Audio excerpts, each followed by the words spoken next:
so they sort of join to each other, so it's not sort of a separate back and side, but it's a whole. Yeah, you can even do some texture in there. Yes, yeah, I thought of that. Yeah. My grandson could hold it. That was what was in my What, mind. something small? Yeah. So Oh, you mean the ridges that it's like? Yeah, less likely to slip through his little fingers. yeah, and of course then I got on the pattern, so they all got the treatment. Like that one I think might be a bit thin. I wonder if it's worth buying the bottom. The base. Well, we'll see. If it doesn't split while it's drying, it'll be fine. Oh, well, okay. Yeah. Oh, I've wet that. If it's going to split, it will normally split during the drying stage rather than the firing. Oh, okay. So keep our fingers crossed. We've had formal lessons on all the ways of structuring the clay, but then she actually lets us get on with it. But she comes over and you ask any questions and she'll answer any question and she'll tell you if maybe you should do it this way, maybe you should do it that way. And that's how I learn best. I'm one of those people that tends to just like to try. I'm quite happy with trial and error. I've never worried about being embarrassed by doing something wrong, because to me that's the only way you can learn. But of course sometimes you need obviously the input of the teachers to assist you and push you in the right direction. I love this, like actual physical activities and that.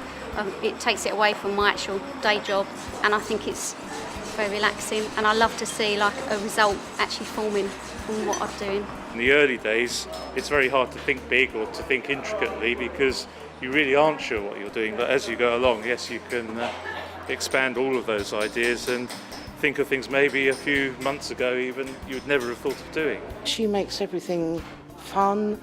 She'll come round and help you. She's very good at spotting when you're doing something wrong and leaping in and saving the day.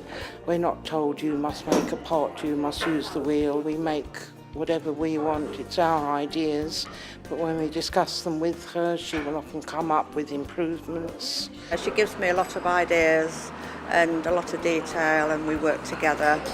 And if I sort of am going to do something one way and she doesn't think it should go perhaps slightly to the right or the left with the design, well then, we compromise and redo the design. Sometimes it's harder to be creative, and it's nice sometimes just to be able to given a subject and to say, right, do something that's South American, Incan, and just use that as your key to then take on board an idea and run with it. Everyone's interested in everybody else's design and supports you and gives you ideas as well.